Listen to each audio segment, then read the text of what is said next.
surprising thing to me about the new Star Wars trilogy was the lack of planning. I understand that they wanted to get these movies moving quickly and wanted to jump into production as quickly as possible, but it doesn't seem rational to me that at no point did they sit down and go, okay, here's the overarching story. Here's where the characters are going to begin, and then they'll move along, and here's where we're building towards. Especially looking at a movie like The Force Awakens, which had so many weird plot hooks in it. You know, Rey finding Obi-Wan's lightsaber, all the stuff with who is this Snoke guy who's now in charge of the Empire, or the whatever you want to call it, the First Order. It just had all these new ideas, and to find out that nobody had the answers to where they were going, I don't know. I don't understand writing like that. I don't know how you sit down and write a script, and you're like, oh yeah, I don't know, Rey finds Obi-Wan's lightsaber,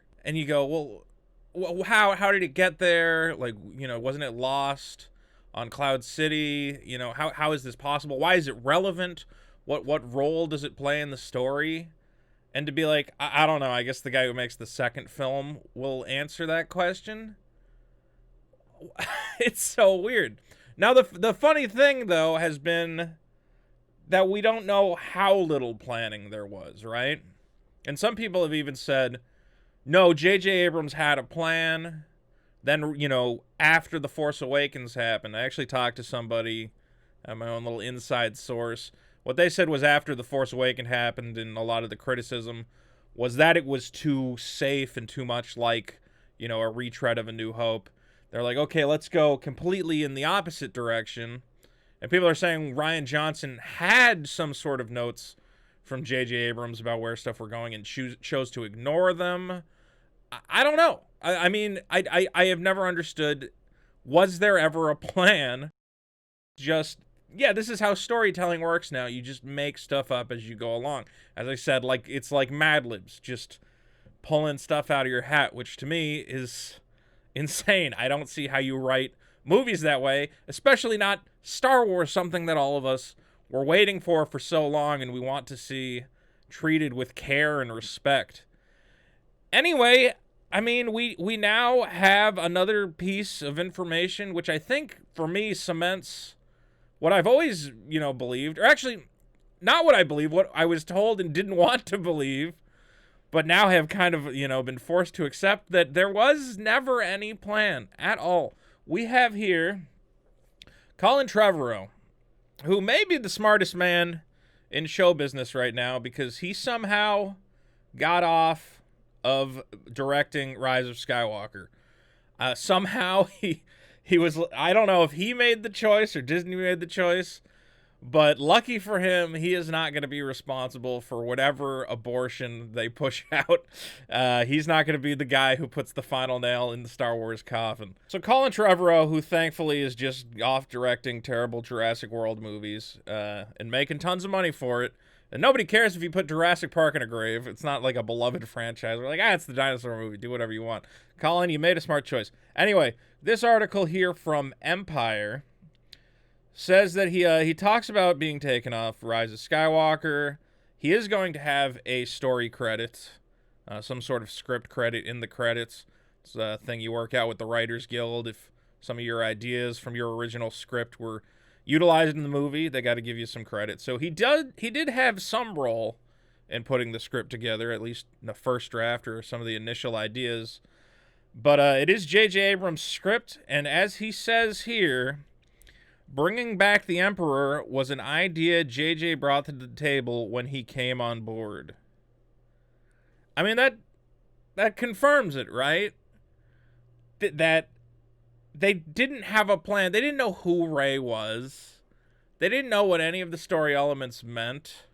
And now at the last minute, they're like, I don't know, I guess we can just tie it up with the Emperor, like the Emperor was behind it all. They're literally just pulling something out of their ass to try and tie together all these ideas because, again, this is not how you write a story. I don't understand why you would write a story this way. You just assume you can go, oh, the Knights of Ren. You heard about these Knights of Ren?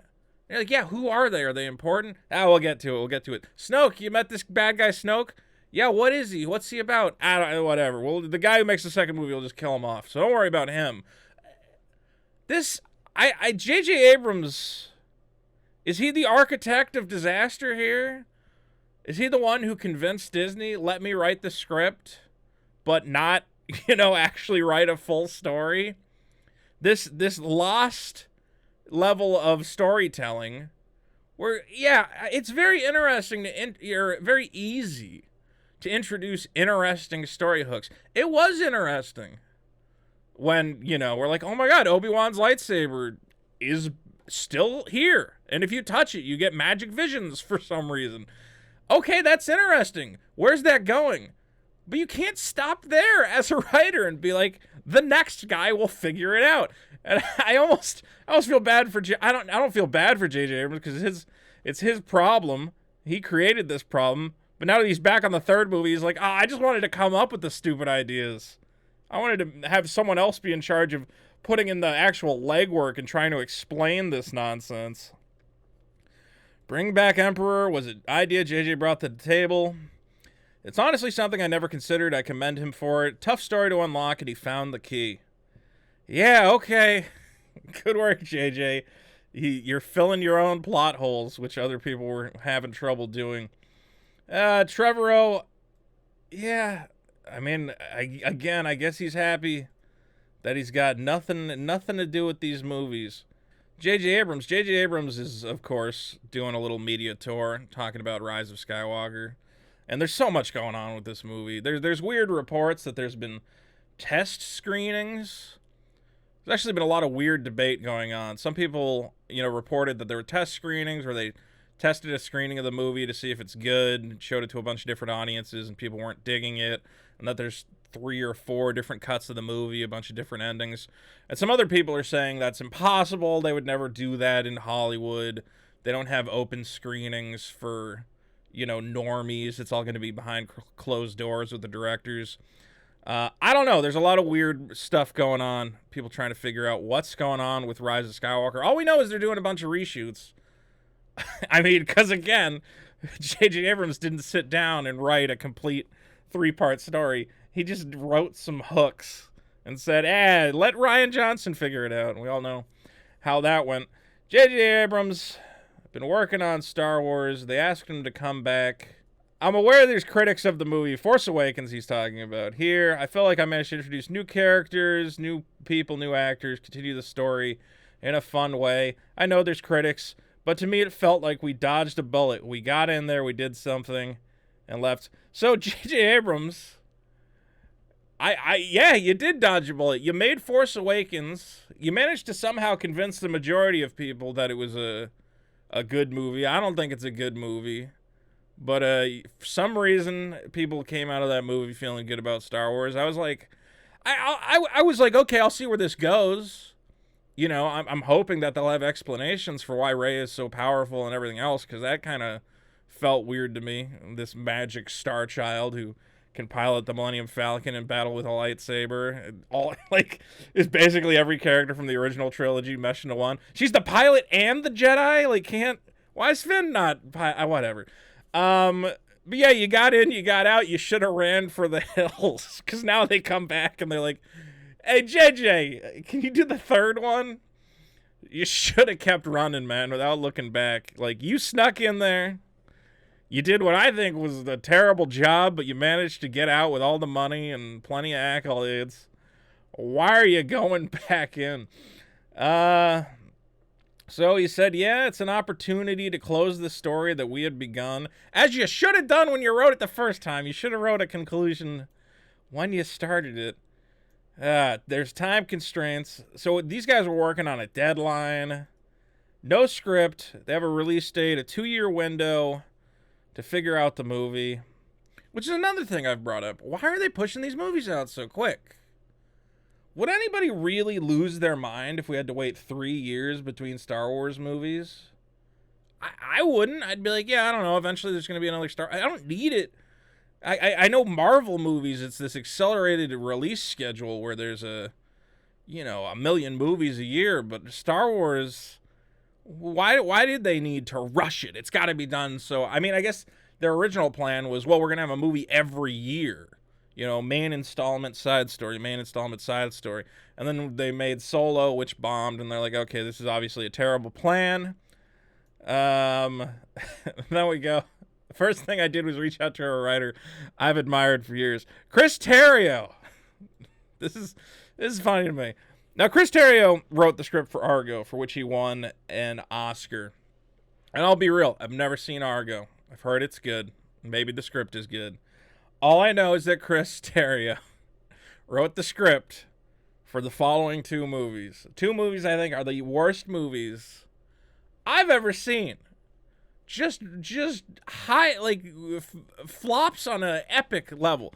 Batman v Superman and Justice League. Now, to be fair, Justice League, I don't think they used much of his script because it ended up being, you know, that whole thing with, what's his name? The guy who made Firefly and hits his wife. He doesn't hit his wife. He divorced his wife. Whatever that guy. Joss Whedon hits his wife. I'm spreading bad. Don't sue me, Joss Whedon. I'm not spreading libel here. Chris Terrio was excited to write Star Wars. Good. I'm so excited to see the Batman vs. Superman Star Wars equivalent. Oh, Lord.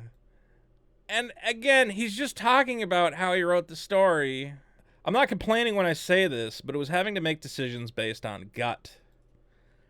Yeah. Like, this is, and he's talking about that he compares it to when he was making Lost, that they had 12 weeks to make a 2-hour pilot and whatever else, and you just go with your gut and you just do what feels right. I think that works for some stories, but I still think Star Wars is, get the committee involved. Yes, you should have a strong creative voice, but I think you should have a guy like that Dave Filoni guy, the guy who's was in charge of Clone Wars, and he's helping with Mandalorian. He knows everything about Star Wars. Talk to that fucking guy, man. Have him be like, okay, yes, let's go with your gut on a couple of these things, but we also have to make sure it feels like Star Wars, that it is Star Wars, that it doesn't, I don't know, decide that Jedi now can, you know, jump through time or some horrible thing. Really hope there's no time travel in this Rise of Skywalker movie. But again, I think the most important takeaway here is there was never any plan.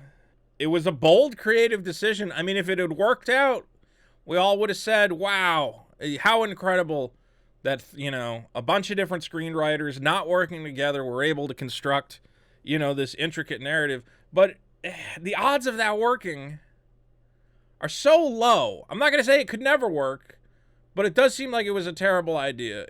I don't think you should write things that way. Maybe there's some screenwriters out there who could pull it off. This weird, I don't know what you want to call it, feels like a junior middle school writing assignment. You know, you start the story, the dog went to the, and then you pass the paper over, and the next guy goes, house, and in the house he found a lightsaber, and the light, you know, it doesn't make sense to me. It really doesn't. Just a missed opportunity. Whereas, why could you have not just found one scriptwriter who loved Star Wars? I love this Dave Filoni guy. Am I getting his name right? I love this guy with his stupid cowboy hat. I love this cowboy hat. I've been telling people because it tells me this guy cares less about looking cool, because this is the dorkiest looking motherfucker who ever lived, and he just cares about writing a good story. I trust a guy who looks like a nerd. I really do. I know a guy who looks like this really cares about Star Wars. Should have put him in charge of the whole thing, or at least had him supervising. Instead of going to Rian Johnson. And what did Rian say? He's like, here's my pitch. Remember at the end of the movie, and The Force Awakens, is this big dramatic thing, you know, with the lightsaber. She hands over the lightsaber. Here's my pitch. I'm thinking about this. Luke's gonna take the lightsaber. He goes, fuck this shit. Tosses it over his shoulder. Then he runs over to this alien. He starts squeezing his titties. Starts squeezing his titties until milk comes out. And then Luke takes the titty milk and he looks Ray in the eye. He's like, it's titty milk time, you fucking bitch. I think at that moment, when that was Rian Johnson's pitch, that's when you go, we're fucked. We're so fucked. Why did we let J.J. Abrams write this thing and not write the whole thing. And now we got to find a guy to figure out where it's going to go. And the first idea he has is Titty Milk Monster. What a nightmare. Rise of Skywalker. I'm so excited to see this thing. If it's good, cool. If it's a train wreck, I can't deny it. I want it to be a train wreck because it's so funny to me. And it validates my feeling that you can't write movies this way. You just can't. It's not okay. Ladies and gentlemen, thanks for watching. Don't forget to like and subscribe. And real quick, I'm going to do a plug. This is my card game, Enemy Weapon. You may have heard me talk about this before. If you would like to get yourself a copy for the holidays, right now I'm having a bit of a sale. Go on over to enemyweapon.com. But put in your order before the 15th of December because I am going to be away for the holidays. If you want to get yourself a copy for Christmas, go check it out, enemyweapon.com. More cool videos coming soon. Peace and love coming to you soon in 2020. And Rise of Skywalker. I'm excited. I'm excited. My cat's excited too, right, buddy? Yeah. All right.